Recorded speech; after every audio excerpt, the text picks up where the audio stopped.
Structures, ठीक है।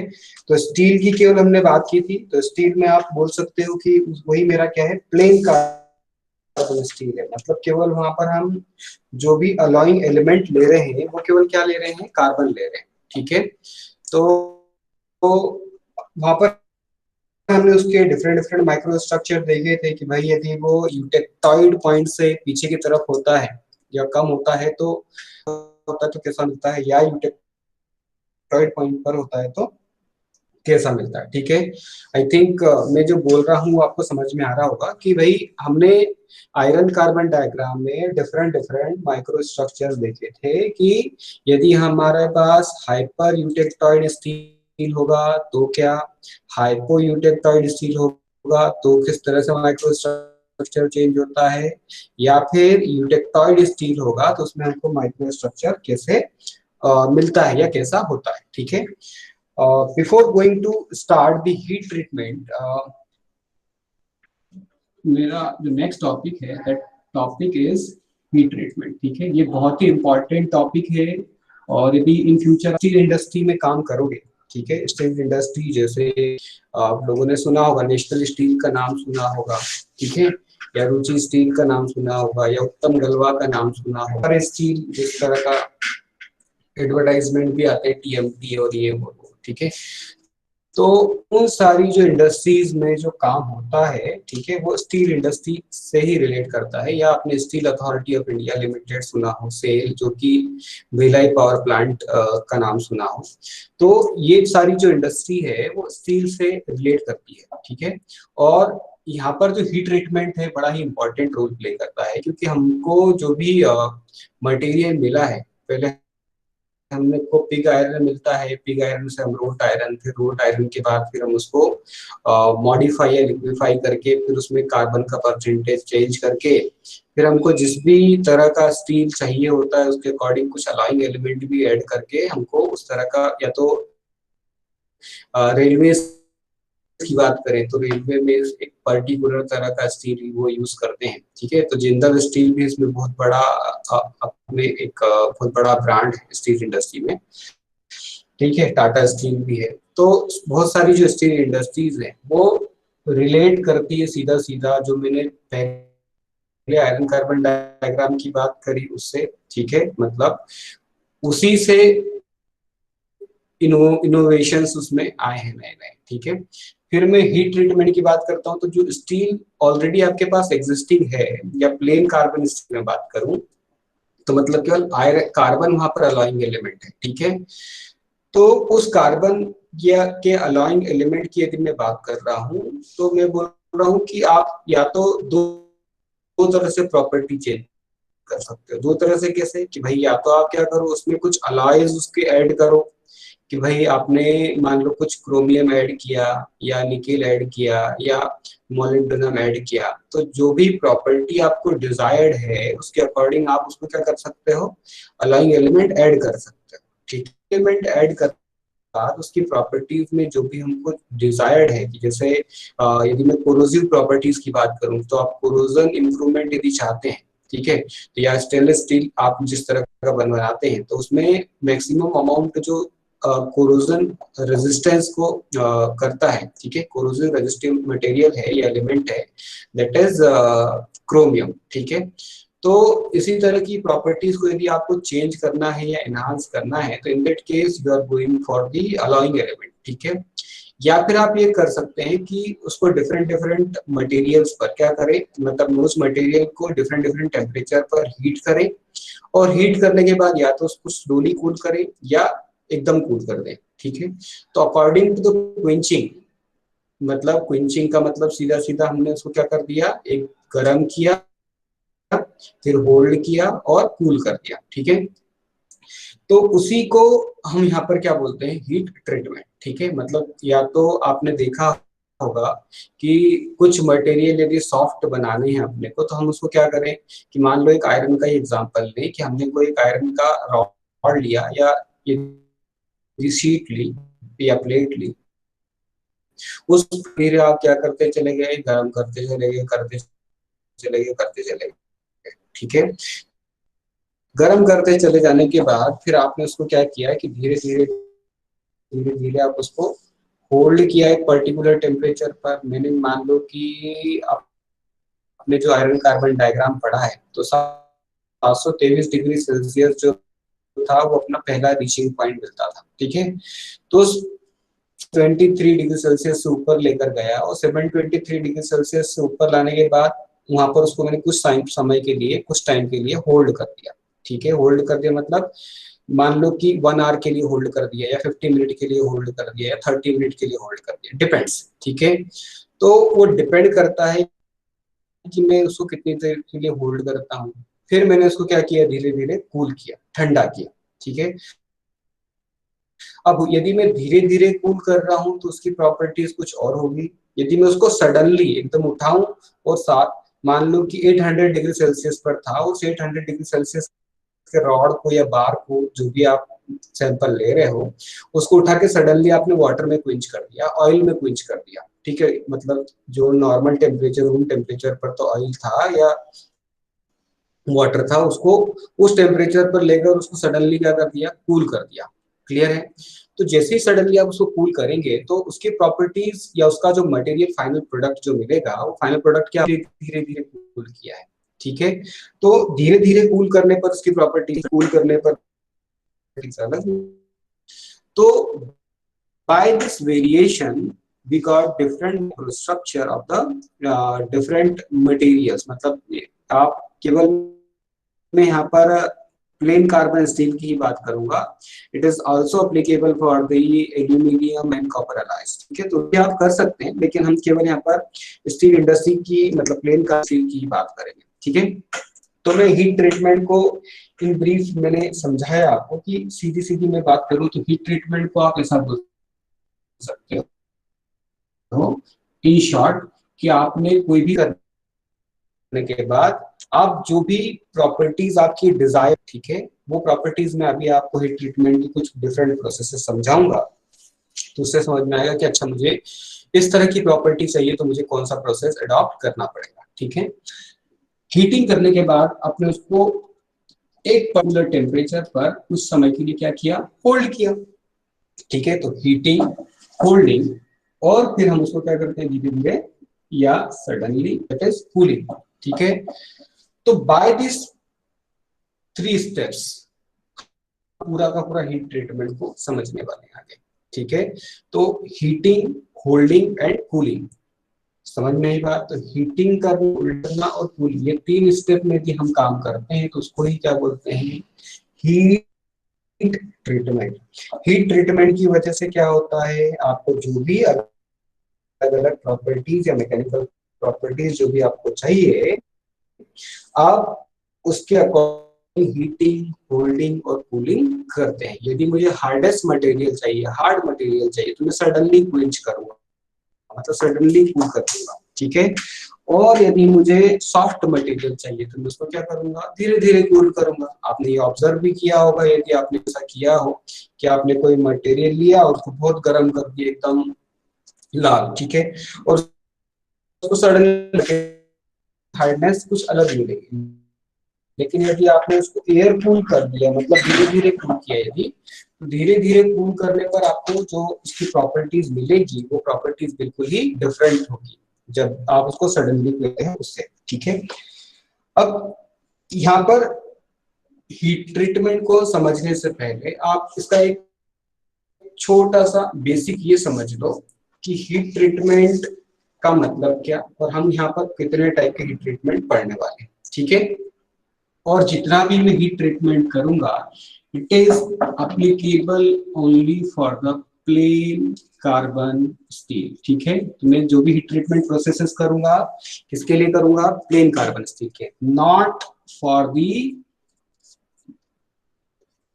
Alloy steel, ठीक है। मैं अलॉय स्टील के लिए नहीं करूंगा। समझ में आ रही बात, ये समझ में आ रहा है, ये बात ध्यान रखिएगा आप, ठीक है। क्योंकि मैं भी कभी कभी क्वेश्चन में या ऑब्जेक्टिव क्वेश्चन यदि आपसे पूछे तो वहां पर ये क्वेश्चन इस तरह का बन सकता है।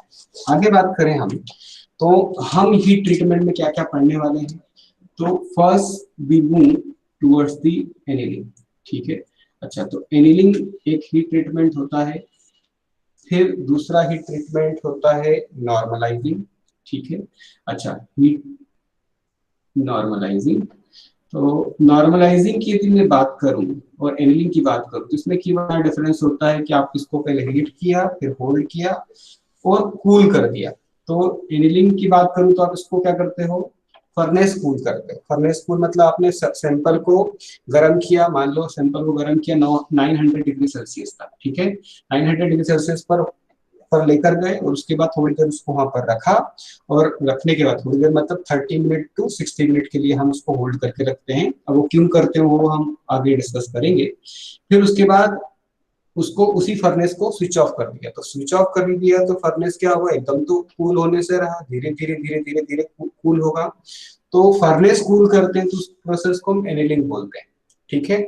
और नॉर्मलाइजिंग में यदि मैं बात करूं तो आपने सैंपल लिया, उसको 900 डिग्री सेल्सियस तक लेकर गए और उसके बाद उस सैंपल को बाहर निकाल लिया, बाहर निकाल लिया और एयर में पटक बाहर की तरफ रख दिया। मतलब आप उसको क्या कर रहे हो, एयर कूल कर रहे हो। तो उसी प्रोसेस को हम क्या करते हैं, नॉर्मलाइजिंग, ठीक है। इन ब्रीफ हम मैं बात कर रहा हूँ, ठीक है, इसको और डिटेल में हम समझने वाले हैं, ठीक है। तो नॉर्मल एनिलिंग का मतलब समझ में आया, इसको फर्नेस कूल करते हैं और इसको एयर कूल करते हैं, बस इतना सा इसमें क्या है डिफरेंस, ठीक है।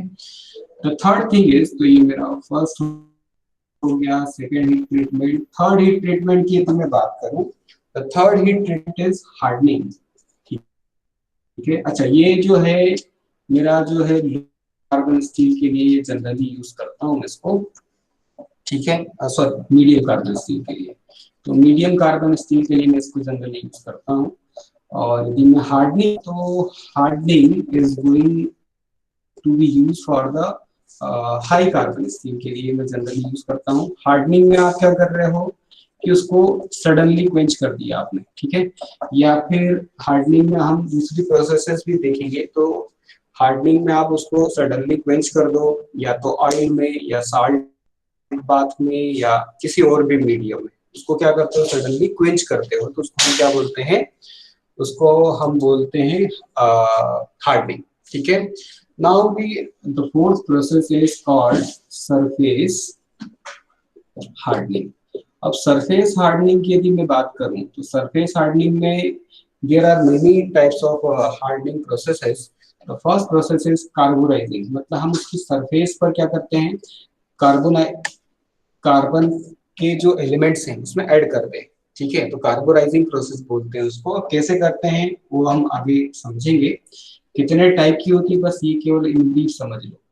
नाइट्राइडिंग की बात करें तो उसमें हम केवल उसके वो आउटर सरफेस पर क्या करेंगे, नाइट्रोजन एलिमेंट ऐड करने का काम होता है। The next process is cyaniding, ठीक है। तो साइनाइड का नाम सुना होगा, होती है that is induction hardening and को पास करोगे, ठीक है, तो उसकी सरफेस हार्ड हो जाएगी। एंड ऐड नहीं करते हम, केवल उसकी सरफेस को गर्म करके ठंडा करते हैं, ठीक है। तो दिस इज एक्सटर्नल हार्डनिंग, मतलब हम केवल उसकी सरफेस को गर्म कर रहे हैं बाहर से और उसको फिर क्या करते हैं, ठीक है, डिपेंड करता है। तो ये हमारा इंडक्शन हार्डनिंग हो जाएगा और सप्लिंग हार्डनिंग हो जाएगा। कार्बोनाइजिंग, नाइट्राइडिंग, साइनाइडिंग, ठीक है। और होती है कार्बोनाइट्राइडिंग भी होती है, ठीक है। तो कार्बोनाइट्राइडिंग में हम दोनों के इन दोनों के कॉम्बिनेशन से कार्बोनाइट्राइडिंग बनाते हैं। तो इतनी तरह की प्रोसेसेस हम हीट ट्रीटमेंट में पढ़ने वाले हैं। थोड़ा सा टॉपिक वाइड है लेकिन it is very much essential for the material science engineering as well as you mechanical engineering point of view से बहुत ही इंपॉर्टेंट है, क्योंकि बिना इसके आप कोई भी कंपोनेंट यदि आपके पास एग्जिस्टिंग प्रोडक्ट है तो उसकी प्रॉपर्टीज को यदि आप कुछ चेंज या वेरिएट करना चाहते हैं तो बिना इसके आप उसको वेरिएट नहीं कर सकते। क्लियर है? तो it is very much important for you, ठीक है। चलिए, तो हीट ट्रीटमेंट को समझने से पहले द फर्स्ट थिंग इज कि यहाँ पर एक नया एलिमेंट की बात करूंगा मैं, दैट एलिमेंट इज मार्टेनसाइट, ठीक है। मैंने एक चीज आपको बताई होगी कि जो भी मेरा आयरन कार्बन डायग्राम होता है उसमें कहीं पर भी मुझे मार्टेनसाइट नहीं मिलता है। ठीक है, पॉइंट टू बी नोटेड। ठीक है, कि मार्टेनसाइट की यदि मैं बात करूं तो मार्टेनसाइट आपको आयरन कार्बन डायग्राम में कहीं पर भी नहीं मिलेगा। समझ में आ रही बात? क्योंकि यदि कहीं पर भी आपने भी आयरन कार्बन डायग्राम में मार्टेनसाइट को यदि बता दिया या किसी ने पूछा आपसे इंटरव्यू में कि मार्टेनसाइट आयरन कार्बन डायग्राम में कहाँ एग्जिस्ट करता है या कैसे मिलता है या कितने परसेंटेज ऑफ कार्बन पे मिलता है, तो क्वेश्चन इज आल्सो रॉन्ग, पर मे बी वो पूछ सकता है। तो ये होता ही नहीं है आयरन कार्बन डायग्राम। ठीक है, क्योंकि आयरन कार्बन डायग्राम जो था डायग्राम था। इक्विलिब्रियम डायग्राम का मतलब क्या कि आपने वहां पर प्रोसेस की थी वो कूलिंग प्रोसेसेस थी। ठीक है, लेकिन मैं बात बताऊं तो यहाँ भी स्लो कूलिंग जो मार्टेनसाइट मिलता है इट इज सडनली क्विंच मटेरियल होता है। मतलब आप ऑस्टेनाइट को, जो भी iron carbon diagram I think आप सब लोगों ने पढ़ा होगा, ठीक है, याद भी होगा। यदि आप लोगों को नहीं याद है तो आप प्लीज समझें और उसको एक बार देख के आए, तभी आपको ये हीट ट्रीटमेंट समझ में आएगा, नहीं तो नहीं आएगा। ठीक है, तो आप उसको एक बार रेफर जरूर करें आयरन कार्बन डायग्राम को, फिर उस पर आए। ठीक है, अभी इस लेक्चर के बाद यदि नहीं पढ़ा है आपने तो प्लीज पढ़िएगा पहले उसको। तो मार्टेनसाइट आयरन कार्बन डायग्राम में नहीं मिलता। ठीक है, ये समझ में आ रही बात? तो वो इक्विलिब्रियम में जो हमारा आयरन कार्बन डायग्राम है वो कैसा डायग्राम है? इक्विलिब्रियम डायग्राम है। और जो हम आगे ट्रिपल टी डायग्राम पढ़ेंगे तो CCT डायग्राम पढ़ेंगे, time temperature transformation diagram, cooling transformation diagram, ये दोनों ही डायग्राम बड़े ही इंपॉर्टेंट है। ठीक है, और ये डायग्राम जो है दैट इज नॉन इक्विलिब्रियम, क्योंकि हम इसमें क्या करते हैं, सडनली क्विंच करते हैं, तो नॉन इक्विलिब्रियम डायग्राम। ठीक है, और जो वो डायग्राम होते हैं वो that is iron carbon diagram जो होता है वो इक्विलिब्रियम डायग्राम।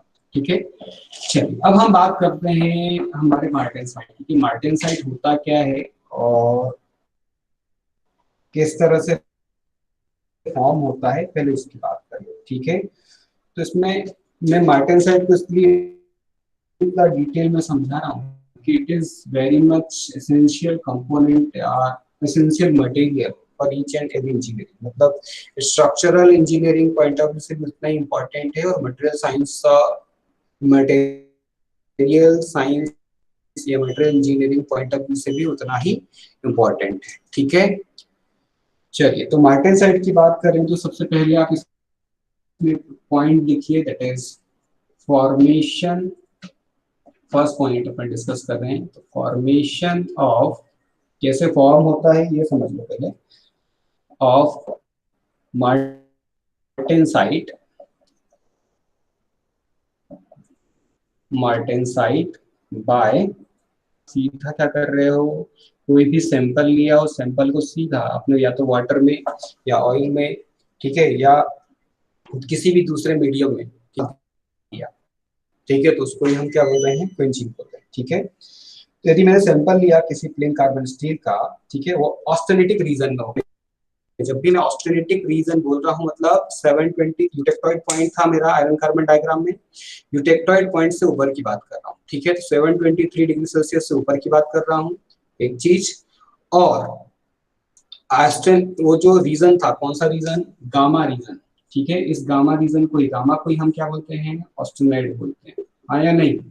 इसका स्ट्रक्चर कैसा होता है, FCC स्ट्रक्चर होता है। ठीक है, तो इस रीजन में यदि मेरा स्टील को मैंने क्या किया, सडनली यहाँ तक, मतलब मान लो कोई मेरे पास सैंपल था, उस सैंपल को मैं ऑस्टेनेटिक रीजन तक मैंने उसको गर्म कर दिया। ठीक है, गर्म करने के बाद मैं उसको क्वेंच कर रहा हूँ, किसमें, वाटर में। ठीक है, तो उसके बाद जो मुझे कूल होने के बाद, वाटर में कूल करने के बाद जो स्टील मिलेगा, तो वो पूरा का पूरा जो ऑस्टेनाइट था it is going to be change martensite. ठीक है, चेंज हो जाता है, मार्टेनसाइट में चेंज हो जाता है। ये बात समझ में आ रही है?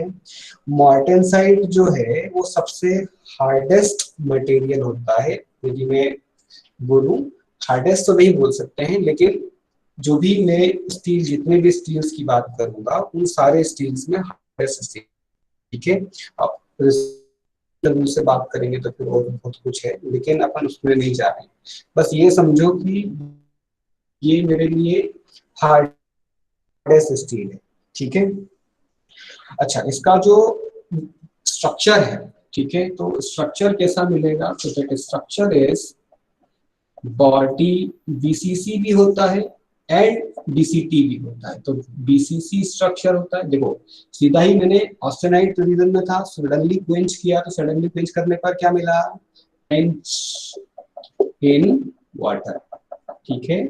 जैसे कूल किया तो मार्टेनसाइट मिला, और मार्टेनसाइट का जो माइक्रो स्ट्रक्चर है वो या तो बीसीसी होता है या बीसीटी होता है, ठीक है। बीसीसी का मतलब क्या? बॉडी सेंटर, ये तो पता ही आपको। बीसीटी मतलब बॉडी सेंटर टेट्रापोलर, ठीक है। इस तरह का माइक्रो स्ट्रक्चर आपको मिलता है। अब एक चीज ये है कि जैसे ही आप लेट से कि आपने एक टेम्परेचर मान लो 800 डिग्री सेल्सियस पर आपने क्या किया, आपका सैंपल लेकर गए, वहां पर कुछ समय के लिए होल्ड किया, और होल्ड करने के बाद आपने उसको सडनली क्या किया? क्विंच किया, ठीक है। तो ऐसा तो नहीं होगा कि बस 800 के बाद सीधे ही आपको मार्टेनसाइट क्विंच किया तो आपको सीधे ही क्या मिल जाए? सडनली क्विंच करने पर आपको मार्टेनसाइट मिल जाए, ठीक है। ऐसा नहीं होगा। It takes little bit of time, मतलब बहुत ही कम टाइम लगता है, लेकिन उस टाइम को भी हम यदि कंसिडर करें तो देयर आर टू टेम्परेचर जहां पर क्या होगा? मार्टेनसाइट स्टार्ट होगा, तो मैं उसको हमेशा आगे जब मैं ट्रिपल टी डायग्राम पढ़ाऊंगा या सीसीटी डायग्राम पढ़ेंगे, ठीक है, तो उसमें ये बड़ी काम की चीज है, इसलिए मैं यहाँ ही इसको डिस्कस कर रहा हूँ। The temperature upon cooling at which austenite to martensite transformation start, ठीक है। तो वो टेम्परेचर जहां पर क्या होता है? ऑस्टेनाइट से मार्टेनसाइट बनना स्टार्ट होता है, ऐसे टेम्परेचर को हम क्या बोलते हैं? मार्टेनसाइट स्टार्ट टेम्परेचर, ठीक है, ठीक है। और एक टेम्परेचर होगा जहां पर मार्टेनसाइट अब फॉर्म होना बंद हो जाएगा, ठीक है।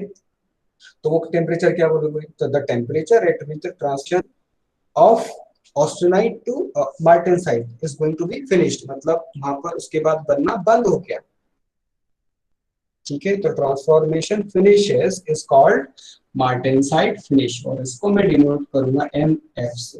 तो that is martensite finish temperature, ठीक है।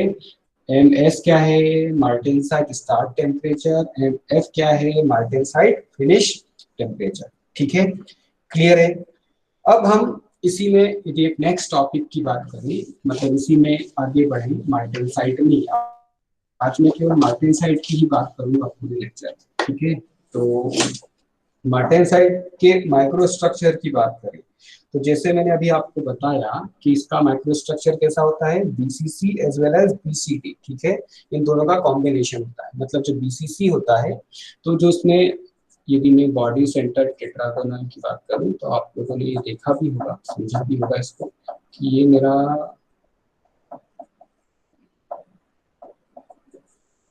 ठीक है इस तरह का होता है, और एक एटम इसके का बिल्कुल सेंटर में होता है ना। पर और ये लेट्स से कि ये मेरा क्या है? Fe, और ये मेरा लेट्स से कि C है। तो ये बीसीटी का मतलब क्या होता है कि बीसीटी एक कार्बन एलिमेंट इसके बीच में कहीं यहाँ पर आकर क्या होता है? बैठ जाता है, ठीक है। तो उसी स्ट्रक्चर को हम क्या बोलते हैं? बीसीटी स्ट्रक्चर, ठीक है। तो the micro structure of FCC martensite, इसमें सेकंड हेडिंग डालना बेटा, माइक्रो स्ट्रक्चर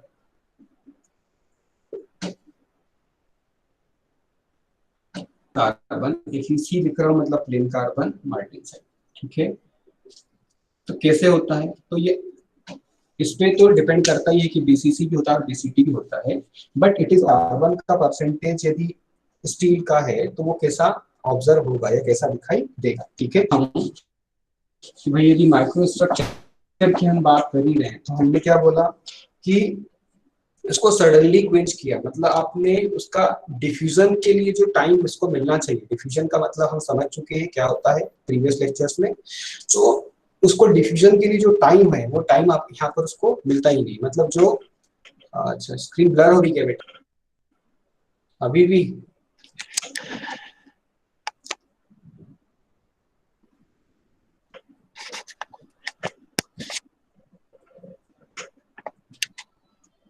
अब दिख रही, कोई तो बोलो। प्रतीक कापड़े बताओ स्क्रीन दिख रही बेटा आपको सही? पिंटू परमार हाँ सर दिख रही है सब सो गए क्या? सर, बाकी ये बार बार ब्लर हो रही है। स्क्रीन सही दिख रही बेटा? हेलो। हाँ सर दिख तो रही है, उत्कर्ष बार बार ब्लर हो रही है। ब्लर हो जाता है। अच्छा चलो, अभी जो मैंने पढ़ाया समझाया वो तो दिख रहा था कि नहीं दिख रहा था? हाँ सर दिख रहा था, मतलब वैसे वर्ड टू वर्ड देखने आता, बाकी जब आप समझाए थे तब समझ आया था कि हाँ हाँ तो ये लिखा है। हाँ ठीक है ना, वो कोई उसका इशू नहीं है। ठीक है, ज्यादा वैसे मैं कोशिश करता हूँ कि ज्यादा बोली ना। ठीक है, तो वैसे जो बोर्ड पे लिखता भी हूँ मैं मुंह से भी बोलते जाता हूँ। ठीक है, और हाँ। वॉइस भी बीच बीच में जा रही थी क्या? हाँ सर वो थोड़ी अटक अटक के आ रही है, मतलब रिलेट हो पा रही है थोड़ी बहुत नहीं हो पा रही है ऐसा। और अरे यार चलो, एक्चुअल में इसका कैमरा का ही माइक भी है तो वो उसी से रिसीव करता है, तो एक्चुअल में हो जाता है कभी कभी नेटवर्क की वजह से प्रॉब्लम हो रहा होगा, घूमना। ठीक है, क्यों हो रहा है पता नहीं। चलो तो अपन आगे बात करते हैं, नहीं तो अपना टॉपिक रह जाएगा। The microstructure of martensite plane carbon steel depends upon the carbon content of steel. ठीक है, तो माइक्रोस्ट्रक्चर किस पे डिपेंड कर रहा है बेटा? कार्बन कंटेंट ऑफ स्टील पे डिपेंड कर रहा है कि भाई कितने परसेंटेज ऑफ कार्बन है, उस पर डिपेंड करेगा किसका? मार्टेनसाइट का माइक्रोस्ट्रक्चर। ठीक है, तो उसके भी माइक्रोस्ट्रक्चर के या मार्टेनसाइट के कुछ नाम है। ठीक है, वो नाम क्या है उसको मैं एक ग्राफ है उस ग्राफ से समझाने की कोशिश करता हूँ कि भाई ये कैसे होगा या कैसे डिपेंड करेगा। ठीक है, अब या तो आप मैं यहाँ पर केवल उनके नाम लिख रहा हूँ। ठीक है, मार्टिन साइट्स के अलग अलग, आप इसका मैं इसका स्ट्रक्चर बोल दूंगा। ठीक है, कि मैं यहाँ पर इसको फिजिकली नहीं बना सकता। ठीक है, आप इसको गूगल करके देख सकते हैं कि लाथ मार्टिन साइट या जो भी मैं मार्टिन साइट की बात करूंगा वो किस तरह का दिखता है। ठीक है, तो इधर एज यूजुअल आपका टेम्परेचर है और इधर आपका वेट परसेंटेज ऑफ कार्बन है। ठीक है, तो टेम्परेचर की यदि बात करूं तो 200 है, देन 400 है, देन 600 है, देन 800 है। ठीक है, तो अब मैंने क्या किया कि इसको, तो 800 मतलब 723 डिग्री सेल्सियस पर यहाँ पर कहीं आपकी कोई लाइन होगी, है ना? तो आपका माइक्रो स्ट्रक्चर इसके ऊपर 0.8 परसेंटेज ऑफ कार्बन की मैं बात करूँ तो इस तरह का इसके ऊपर क्या होगा बेटा? इसके ऊपर जो रीजन होगा वो कैसा होगा? ऑस्टेरेटिक रीजन, मतलब गामा रीजन। ठीक है, तो पता है सबको, बोले मेरा अल्फा प्लस गामा रीजन होगा। ठीक है, तो मैं क्या कर रहा हूँ 723 डिग्री सेल्सियस से मैंने इसको लेट से इससे नीचे बात कर रहा हूँ। ठीक है, तो मैंने इसको इधर परसेंटेज ऑफ कार्बन भी लिखी, तो 0.2, 0.4 और एक कहाँ पर होता है 0.8 पे, है ना? 0.8, 1.0, 1.2, 1.4, 0.6। ठीक है, तो यदि मेरा percentage of carbon of steel मतलब परसेंटेज ऑफ कार्बन यदि 0.6 से कम है तो अच्छा इसका जो ग्राफ प्लॉट होता है वो कुछ इस तरह का बनता है।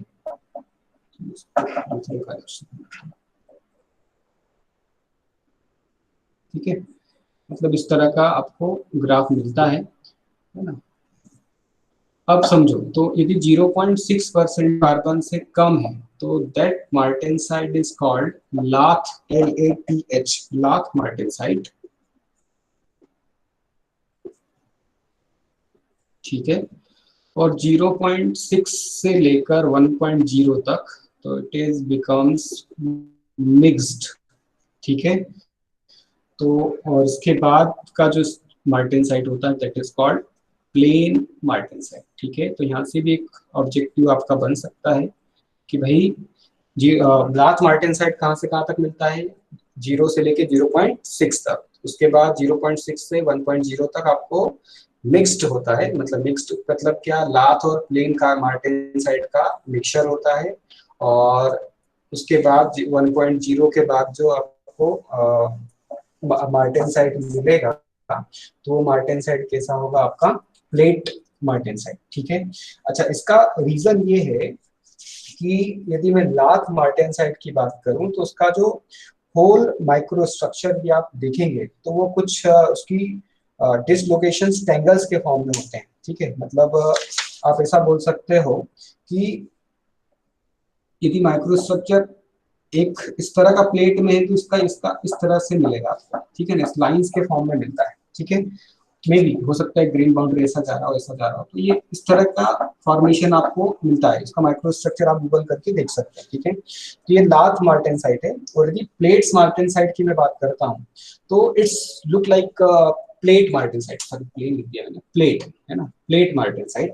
तो प्लेट मार्टेनसाइट का मतलब होता है कि वो आपको माइक्रो स्ट्रक्चर जो उसका मिलता है वो प्लेट्स के फॉर्म में मिलता है। तो जैसे ही वो 0.6% ऑफ कार्बन से क्रॉस करता है तो उसका जो फॉर्मेशन है लाथ मार्टेनसाइट का, it is going to be change into the plates. मतलब वो प्लेट्स के फॉर्म में कन्वर्ट होना स्टार्ट होता है। कहाँ तक कन्वर्ट होता है, 1.0 तक। उसके बाद ये जो लाथ मार्टेनसाइट जो पूरी तरह से वैनिश हो जाता है, then it is totally going to be change into the plate martensite. ठीक है, तो वो आपको प्लेट्स के फॉर्म में मिलता है। ठीक है, nothing to be more than this. ठीक है, यदि मैं structure of iron carbon martensite, यदि एटॉमिक स्केल की मैंने बात करी थी कि वो आपको कैसा मिलता है, आपको बीसीसी माइक्रो स्ट्रक्चर मिलता है। और ये भी बोल सकते हो कि 0.2% ऑफ कार्बन स्टील तक आपको हमेशा वो बीसीसी ही मिलेगा। 0.2 से जब आप आगे की तरफ जाते हैं तो बीसीसी का कुछ फॉर्म मतलब कुछ परसेंटेज वो बीसीटी में चेंज हो जाता है। ठीक है, तो यदि आपसे कोई भी पूछता है कि भाई मतलब या यदि आपको कहीं पर भी ये समझ सुनने को आता है कि आप मार्टेनसाइट का जो माइक्रो स्ट्रक्चर होता है या स्ट्रक्चर मिलता है, ठीक है, तो किस तरह का होता है, तो आप ये बोल सकते हैं कि वो बीसीसी या बीसीसी माइक्रो स्ट्रक्चर ही होता है। लेकिन बीसीसी के साथ साथ यदि हम बोले तो बीसीसी प्लस बीसीटी का वो कॉम्बिनेशन होता है। ठीक है, तो 0.2% ऑफ कार्बन से यदि मैं पीछे की बात करता हूँ, कम की बात करता हूँ, तो कहीं पर ये भी बोल सकते हैं कि आप मार्टेनसाइट में 0.2 से एफसीसी माइक्रो स्ट्रक्चर भी मिलता है। लेकिन इसके आगे की यदि हम बात करें तो वो बीसीसी और फिर बीसीसी प्लस बीसीटी दोनों का मिक्सचर होता है। ठीक है, तो ये समझने वाली बात थी कि भाई किस तरह का इसका माइक्रो स्ट्रक्चर होता है ना। जैसे जैसे कार्बन का परसेंटेज बढ़ते जाता है या घटते जाता है या कम या वेरी करता है तो उसके अकॉर्डिंग उसका माइक्रो स्ट्रक्चर भी चेंज होते जाता है। ठीक है, और यदि मैं उसके हार्डनेस की बात करूं तो hardness of and strength of martensite, तो वो भी डायरेक्टली रिलेट करता है कार्बन के परसेंटेज पर कि यदि आप कंटेंट इंक्रीज करोगे तो क्या होगा, ऑब्वियस है कि उसकी जो डक्टिलिटी एंड टफनेस क्या होगी, डिक्रीज होगी, increasing the carbon content, obvious है। एंड यदि मैं उसको डिक्रीज करूंगा तो इसका उल्टा हो जाए, बोल दोगे आप कि भाई वो ductility and toughness is going to be मतलब यदि मैं कार्बन का परसेंटेज कम करता हूं तो डक्टिलिटी और टफनेस उस केस में क्या हो जाएगी, मार्टेनसाइट के केस में, ठीक है, इंक्रीज कर जाएगी। ठीक है, अच्छा एक चीज और है कि जो मेरा मार्टेनसाइट है वो मार्टेनसाइट क्या होता है, टफेस्ट भी होता है। ठीक है, मतलब ये भी हम स्ट्रक्चर वाइज बात करें तो बीसीसी प्लस बीसीटी का कॉम्बिनेशन होता है। लेकिन उसके साथ साथ आप ये भी बोल सकते हो कि जो उसका डिसलोकेशंस हैं, ठीक है, डिसलोकेशंस का मतलब मैं समझा चुका हूँ कि डिसलोकेशंस का मतलब क्या होता है कि जो भी उसका नेटवर्क होता है लाथ मार्टेनसाइट का, ठीक है, तो वो जो कार्बन है वो कार्बन अपने एलिमेंट मतलब अपनी प्लेस से हटकर कायदे से उसको होना चाहिए था बीसीसी के अकॉर्डिंग कहाँ पर, सेंटर में। ठीक है। लेकिन बीसीसी पर सेंटर में ना होकर कहाँ पर है वो, मैंने कहाँ बताया उसको आपको, एज पर, कहीं एक एज में जाकर में क्या हो जाता है, फिक्स हो जाता है। तो उस स्ट्रक्चर को ही हम क्या बोलते हैं, बीसीटी, मतलब वो टेट्रागोनल स्ट्रक्चर बन जाता है। मतलब उसका A equal to B equal to C ना होके A equal to B does not equal to C हो जाता है, ठीक है। मैं कौन से क्रिस्टल सिस्टम की बात कर रहा हूँ, जैसे मैंने ये बोला था ना आपको, A equal to B equal to C, तो यहाँ पर ये इन दोनों के इक्वल नहीं होता, क्योंकि ये जो यदि बीसीसी माइक्रोस्ट्रक्चर की मैं बात करूँ, ठीक है, तो ये एक एटम कहाँ होता है, यहाँ इसके कार्बन इसके सेंटर में होता है, ठीक है, कार्बन इसके कहाँ होता है, सेंटर में होता है। लेकिन कार्बन सेंटर में ना होके हम कहाँ बोल रहे हैं कि ये इस पोजीशन पर तो होता ही है, लेकिन एक कार्बन इसके इस पोजीशन पर भी, मतलब इसकी एज पर आ जाता है, कायदे से इसको यहाँ नहीं होना था। तो ड्यू टू दैट कार्बन वो क्या करता है, इलॉन्गेट कर जाता है, मतलब फैल जाता है, ठीक है। तो ये नहीं होता, तो इसी को हम क्या बोलते हैं, body centred tetragonal micro structure, ठीक है। अब आगे हम बात करेंगे आइसोथर्मल ट्रांसफॉर्मेशन की, और आइसोथर्मल ट्रांसफॉर्मेशन से ही हम ट्रिपल टी डायग्राम को भी समझेंगे।